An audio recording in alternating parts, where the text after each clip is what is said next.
One of my neighbors that ended up being one of my mentors, his nephew graduated from MSU and then went out and got his master's. And so he had his MBA. So we hired him. He started putting together paperwork stuff. I took the mentor that helped me, really become what I am today in the pump industry. And he sat down with me. We started to put together this training program. And then I grabbed one of my drillers that was a very step-by-step thinker of it's step 1, 2, 3, 4. Hello. Welcome to another knowledge bomb episode of Lead to Greatness, where we believe in helping others reach their greatest potential and together change the world. Today on Lead to Greatness, we have Jack Clark. And what is so awesome about this podcast on today, December 30th, is Jack's birthday. So happy birthday to Jack. And thank you for the knowledge that he's about to share with us on today. And if this is your first time, don't forget to subscribe. Hit that like button, hit the notification bell so you won't miss any of these amazing episodes. And if you're on iTunes, go ahead and rate the podcast and leave a review. That helps get the word out to great leaders and entrepreneurs like yourself. Please help me welcome Jack with Breaking the Franchise Code in 2025.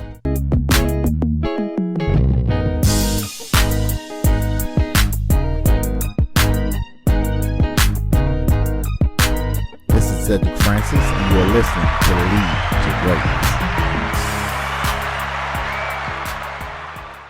So I'm Jack Clark. I'm a 7th generation Montanan up here. And, I started out on a cattle ranch and moved into the water well industry about 10 years ago.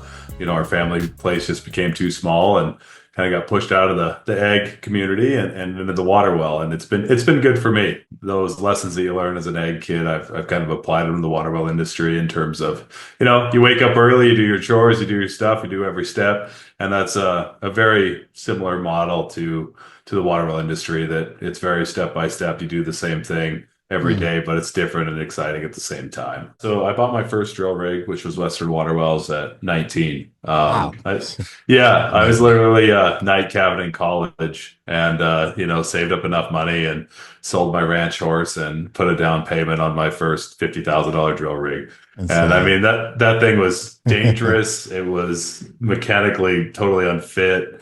And a good day of drilling, if I had all my stuff together, was maybe 100 foot. Wow. It was enlightening. And there's no way around it. The blunt way to say it is I'm just too dumb to quit, and if I would have known now what I knew then, there's no way I would have done it, but I didn't. And here we are. And we went through that and I'm glad I did. So we moved forward. We have really nice new equipment now that drills hundreds of feet a day. So it's been a big change, and it's, came fast. We've done it in 10 years. I'm 31 here.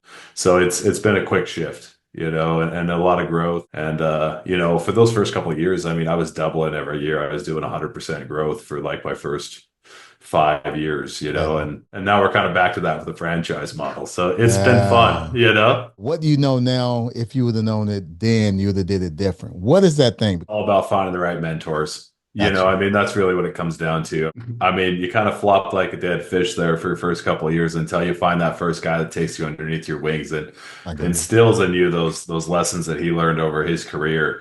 And so I think the big part about starting out like that is just staying humble and staying curious. And those guys that will take you underneath the wing notice that, and showing up to work every day, being the first guy on the job site, they notice that. Being that person that, has that integrity and that work ethic to really put in those long days, they notice it. And then that's how you end up with your mentor and your crew. And it all starts to build from there, That's where it all starts to be that guy's doing something right. Yeah, he might not know what he's doing, but he's showing up every day with a smile on his face and a good mood, and he's going to get there, and we believe in him, so we're going to help him get there.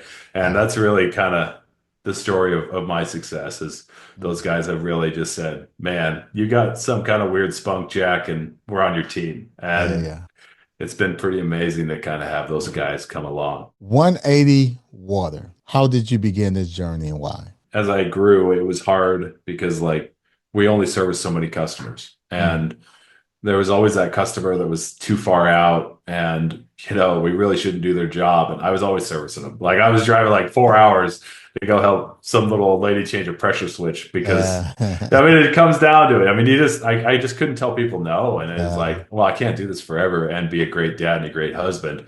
So Mm. somehow I have to make sure that one, my employees don't have to drive that 4 hours to go service that pressure switch that we shouldn't be servicing. So Yeah. they can be at that T-ball game at 5 o'clock too. So that's kind of where the model came from. Is like we need help to make sure that we can service all of these clients that need water Yeah. because the water well industry is really kind of on a downward trend in terms Yeah. of guys retiring and getting out. And the average age is older than kind of our normal workforce, Yeah. about 10 years older. So we're kind of ahead of that curve of really having labor shortages. And I think that that's, comes down to that barrier to entry. The equipment's expensive, so you're older when you get started and you stay in longer. And now we're kind of at this pivotal point of like no one owns more than 5% of the market. So it's not like there's a Mm. big company that's going to come in and fill this huge void that we're going to have. They're all mom and pops. Yeah. And that's what we're used to. And that's what everybody in the water well industry is used to. That's what our customers are used to. And so we just kind of adopted that model so we can make sure that we service all of these people because everybody deserves to have clean water. And that's where Yeah. the name came from, is that downward trend. I mean, we want to turn around the water well industry. Amazing. And that's where 180 came from. Yeah, yeah, So yeah. Yeah, yeah, yeah. I love it, Jack. I love this. We're talking about, so you mentioned a few things. You said earlier you getting a mentor, and now you're franchising. And when you first started, did you have franchising in mind, or how did that come along? yeah, I mean, the franchise model has always been kind of in the back of my mind. Okay. I mean, I've always wanted to kind of work with a team, Yeah. and these small businesses are kind of lonely. You know what I mean? Mm, It's not like you're a part of a huge team. So I mean, mm, there's 20 of us here that work now, and but I mean, I got up to about 35 employees, and we had two locations in terms of before we franchised, and it was really difficult for me to try to balance their schedules and stuff to make sure that I was being the best boss possible, gotcha. and it was just a challenge that I knew wasn't really sustainable in terms of like, man, are you catching those T-ball games on Friday, or are we, Mm, you know, missing out on things that are important to our employees, and like nobody wants to be the guy that has to make the call on that stuff, and so that's kind of where we ended up with the franchise model is we want to make sure that they can be a good part of their community and their families and really kind of be the best versions of themselves. And I yeah. think the only way they can do that is to set their own schedule and their own life and their own values, Yeah. and that's what's really neat about the franchise and the 180 guys is we're seeing them cover each other to make sure that those things are done. Like we'll have a guy that might be an hour location away and the guy in Billings will be going on vacation and the guy an hour away will cover his calls and make sure his clients are taken care of and work extra hard to make sure that that happens. Good people stick together and we're very fortunate to have such good people in 180. I love it. I love it. As far as like system wise, what was the process or what are some of the challenges that you went through or still dealing with now, maybe in franchising? Yeah, I mean, the franchise process is a long one. I think that was a big learning curve for me in terms of actually like starting it and getting it off the ground. I mean, we hired consultants and lawyers and did it all right. I mean, we have FDDs and all we have all the franchise stuff and we're federally regulated and did everything correctly. But when we first started, they were like, it's going to take 18 months, Jack. My experience, I can usually, put in 80 hours a week and do it in three, and so I kind of had that perspective when I started 180 Yeah. that was a swing and a miss on my account. It takes 18 months to start a franchise for sure. Wow. I Wow. mean, and then I mean national trademarks. I mean that's a whole nother can of worms. We're nationally got all our national trademarks now, and when you start to get kind of in these larger nationwide businesses, you run into a lot of hurdles, Mm, and so we've been very fortunate to pick up other water well guys that have helped us, go in and help to put together a training program for how to service water wells in Florida, how to service water wells in South Carolina, Georgia, Texas. And so we're using these guys that are going to become our regional guys. And so they might manage, 15 locations or up to 50 locations and really be that mentor that we talked about earlier Yeah. for those franchisees in that territory. And Mm, that's really the structure that we're working on to make sure that they all have that. That yeah. inner circle is really available for them. And then we get to bring all that data back and build a better training program, and it all gets reported into what we have going here, and we can just start to educate ourselves further, stay humble and stay hungry. One of my neighbors that ended up being one of my mentors, his nephew was, graduated from MSU and then went Mm, out and got his master's, and so he had his MBA. So we hired him. He started putting together paperwork stuff. I took the mentor that helped me, really become what I am today in the pump industry. yeah. And he sat down with me. We started to put together this training program. And then I grabbed one of my drillers that was a very step-by-step thinker of like, it's step 1, 2, 3, 4, because I'm not that way. I'm like, it's step 3, we'll go to 5, we'll get done at 6. And so I had a guy come in and Matthew, I mean, we went to preschool together, and so he's that step-by-step thinker. And so we put him with Jeff, and Jeff is a mentor that put together our training program, and then we built it all into a flow chart now. And so now, like if you have a pump problem, you can literally follow our flow chart and it'll spit out an answer. We're linking it Amazing. all into YouTube videos. So like if you get to a step and you want to see something, you can click on that and boom, it'll pull up a YouTube video of Jeff diagnosing the pump. And so all that tech starts to begin there because we need to make sure that we can make this less of a skilled labor position. So then you Mm. can have more employees, so you can get a bigger company, so you can grow your business without having to be tied so much to skilled labor. Wow, Jack, that is a knowledge bomb, and you're really helping us because I'm listening. I'm listening to mentorship because that's someone struggling right now with building a team. What are you doing? What are you thinking? The process, like you say, you found somebody ABC 1, 2, 3 type individual, and you brought them in, but you knew they were going to be the right one. How did you, or what's going on in your mind to make these things happen? Yeah, I think the biggest thing is just identifying your weaknesses and then finding those people that can help you find those weaknesses.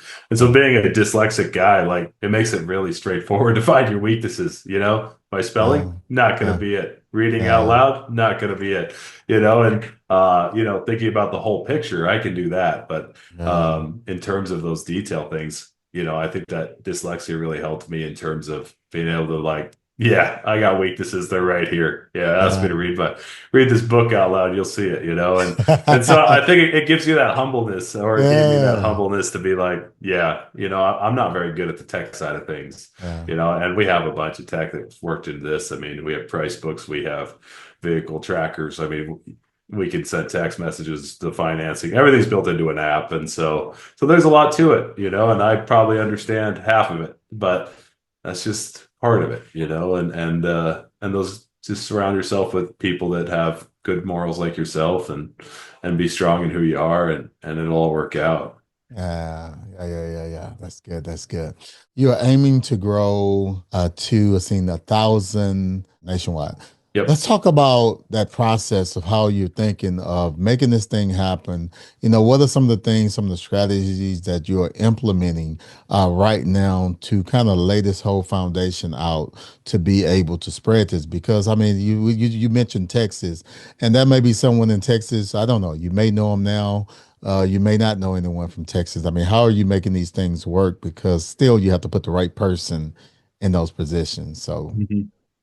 Finding the right mentors. I mean, it all comes down to that. I I mean, love that's it, our man. structure, and not Uh, being greedy. You know what I mean? Making sure that people can make a successful living and a real wage in this system. uh, And making sure that we can support those guys that are mentors and that are mentors to our franchisees, and really just layering up that onion. I mean, we have a great guy out of Georgia that's working with us now. I mean, he's been in the industry 30 years and wants to pass along his knowledge. Those are the guys uh, we're after. Those are the guys we're uh, looking for. The guys that have that knowledge and that drive to really want to be able to expand the industry. And so it's just a matter of finding the right people. And what's really cool about 180 is it gives those guys that want to, pass along and move forward and teach those younger generation an avenue to be able to do that in terms of scale. I uh, mean, we were doing a lot of pump work and working along, and there was just some things that you seen that you never really worried about. I mean, you had a pressure switch or two fail a year, and Oh, then when you start to scale it up and really dive into those problems and get to really kind of, we call it nerd out on them, yeah. really dive into the deep underlying problem of it. Yeah, yeah, It yeah, becomes fun again. yeah, And I think that energy of it being fun again and being scalable and not be like this doom and gloom company, like there's light at the end of the tunnel for all of us, yeah. Mm. really brings those people and attracts those people to join us and really help with our mission. Yes, yes, yes, yes. Jack, I love this. I love this.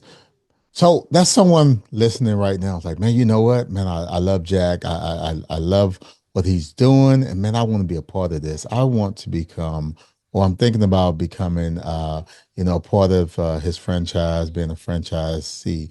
What is the process behind that? How do you become a franchisee?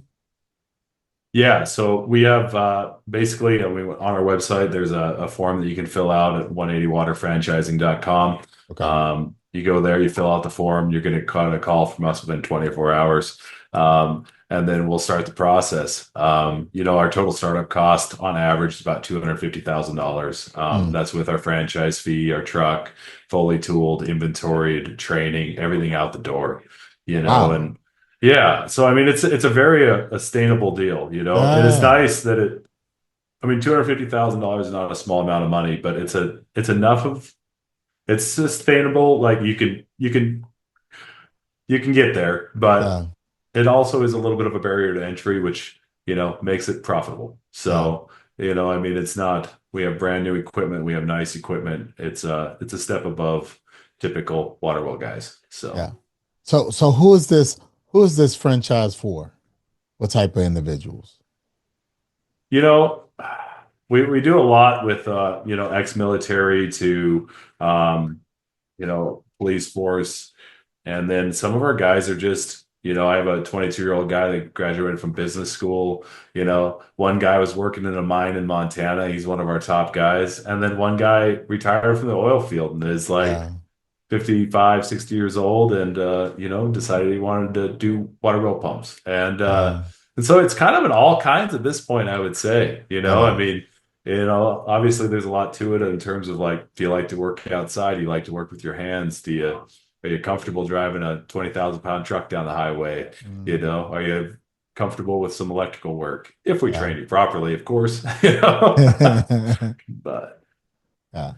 Yeah. so it's pretty broad at this point, and I've been really surprised about, I do a lot of the ride-alongs myself, and there's some guys that I'm like, yeah, I think he's going to do all right. I think he'll make a good living and be really comfortable. And they Yeah. come out and absolutely crush it and just surprise the heck out of me. And Yeah. so I'd say I don't have a clue yet.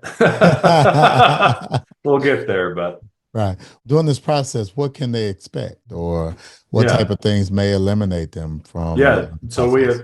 we first schedule a phone call, and you'll probably talk with me or one of my sales guys, and typically it's me. I Yeah. enjoy that side of it. Yeah. And then we send you the FDD, you review the FDD, we wait 14 days, and then for you to review the FDD, we go over any questions you have, and as long as you're still interested at that point, we fly you out here, we do a ride along, we show you what we're all about, we go hands on. You're going to be setting a pump in that ride along. You're going to meet all of us. We're old school Montana guys that shake hands and look you in Yeah. the eye, I and love that's the it. way we're going to do business. And I love it. so yeah, we got to start with the big old long contract of just understanding what you're getting yourself into, and Yeah. then we from there we educate you on what the job is and what the work looks like, and then after we do the ride along, everything looks good, and then you sign the contract, and we get you into a training program. Typically, we're doing the first initial from your first contact point to opening your own water well franchise in about 90 days. Yeah. Wow. So Wow. That's quick. it is. Yeah, we're, Man. we're aggressive here. But we also have a Yeah. big gap to fill. I mean, half our industry is going to retire in the next 5 to 10 years. Like Yeah. we gotta be kind of Johnny on the spot here. Yeah. Yeah. So Yeah.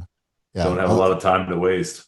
And so you have Individuals, like I said, a lot of people, a lot of individuals getting ready to retire out of the industry.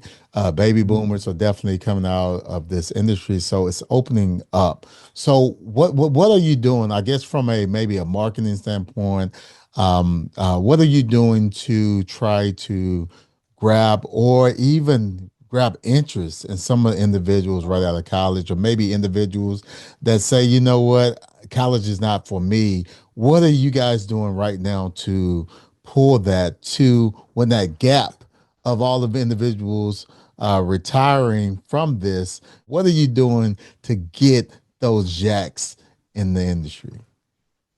Yeah, I think it starts by just getting in front of them. I Yeah. mean, we do a TikTok video every day, Mm, and we've gone all the way up to like 3.5 million views on them. And I think just by being exposed to that and educating people of what the water well industry is. I mean, it's yeah. such what do you mean there's a water pump that moves water in my house every day? Yeah. I mean, people don't realize it until it's, broke and they have to try to find somebody to fix it and they might be Yeah. weeks out. Yeah. And so for us, it's just educating people on the whole system. I mean, we don't want to just, make 180 better. We want to bring up all the boats in the sea. So maybe maybe they're a little young and they want to go work for somebody else, but 180 will still be here. And so we do a lot of connecting with that too, in terms of guys that maybe not quite ready, but a few years down the road might be. And so we'll get them involved in the industry with, one of our current franchisees. They can go to work for them and then have opportunities at 180 in the future. uh, And so it's just a lot of mentorship and just being in front of people and being open to what we're doing every day and some of the failures, and some of the challenges in that too. And I just think it makes you vulnerable in a way that makes you relatable. And you talked about training and you talked about all these different things. I just want to shift a little bit because here Lead to Greatness about helping others reach their greatest potential and together changing the world. What are some leadership growth tips, tool, advice that you could share with the Lead to Greatness community to help us reach our greatest potential? Yeah, with me, a big part of it's being an open book with my guys, Mm, and really just allowing them to be a part of it. I mean, every single one of my guys know what we make here every week. They know what they bill here every week. We really try hard to create a side-to-side accountability in terms of what they're doing and how they're doing it. I mean, we have a commission-based system that really kind of makes us all a team, yeah, um, and just work a lot of that stuff into it and then allow them to be a part of the big decisions and consult with you and be a teammate, really, and allow them to be able to be a teammate. And what you'll find is your guys will start to find more guys that want to be on your team, and then it just builds from there. Surround yourself with these people with the, same morals and same passion, and the and same. then they just multiply. I don't know where they even come from, but it Yeah. seems like we've never had an issue ever finding employees or those problems that other companies have had. I mean, we have a list waiting to be employed here. Yeah. And so it's been really great thing to kind of been able to be involved with those guys too. So Jack, I love it, man, and I love the growth that you're giving to your organization, and even the growth as an individual. I mean, listening to you, and I can definitely tell you've been learning, and you a learner as a leader.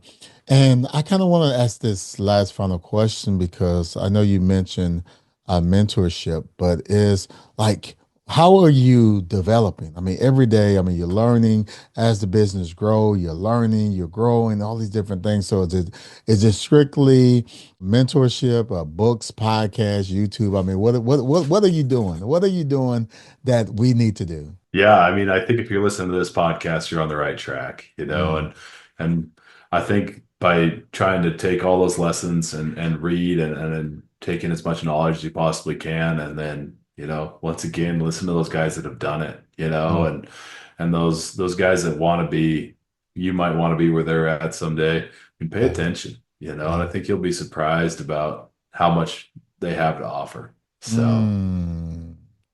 Knowledge Boom. Wow, this is so good. So good. Jack, I'm definitely excited, man. Blessings to you and your endeavors. I really like Thank what you. you're doing, like what I'm hearing, man. And I know right now you're at a great point, great success. You're on your way. One of the youngest entrepreneurs on the Forbes magazine, all these great things, man. So I really, really admire this. And I'm just excited to be able to have you on the podcast and Lead to Greatness being a part of your legacy. So thank you so much for being on the Lead to Greatness podcast on today. Really looking forward and, watching behind the scenes and what I'm a Christian, what God is going to do for you in your life, Absolutely. man. Really excited for that.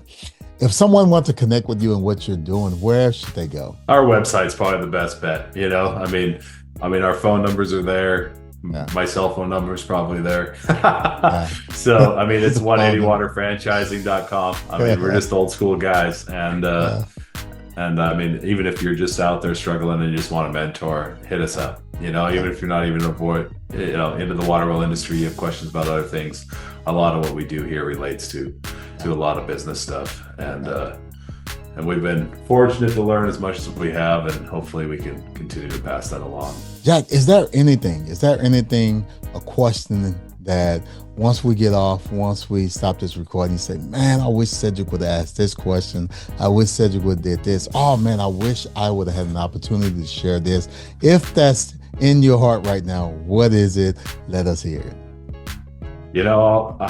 It's tough. And I don't want to end it on a negative note, but sometimes you got to fail and sometimes you got to learn how to fail fast. And I think that that's something that, there's always another direction. There's nothing that ever holds you in one position. If you don't like where you're at, everything's changeable, in terms of absolutely everything in your life. And I think that that's an important lesson to kind of think, and sometimes it's all right to fold and move forward. I've been very fortunate to have a few things in my career that I've tried, and that didn't work out. And we were able to just keep moving forward, and so everything is situational, and in the broad scheme of things, there's a great light at the end of the tunnel. So yes, Jack Clark, everybody, listen, follow him on social media, look him up. All his information will be in the show notes. Check him out, check out what he's doing. And if you want to connect with what he's doing, be a part of what he's doing, growing with him, join the franchise and become a part of this greatness and what we're doing. Thank you. Jack, on behalf of the Lead to Greatness community, I want to thank you so very much for taking time out of your busy schedule and adding value to us all. Well, I'm honored. Thank you for having me. We want to thank you for joining us today on the Lead to Greatness podcast. So remember, if you help others reach their greatest potential, together we can change the world. Peace.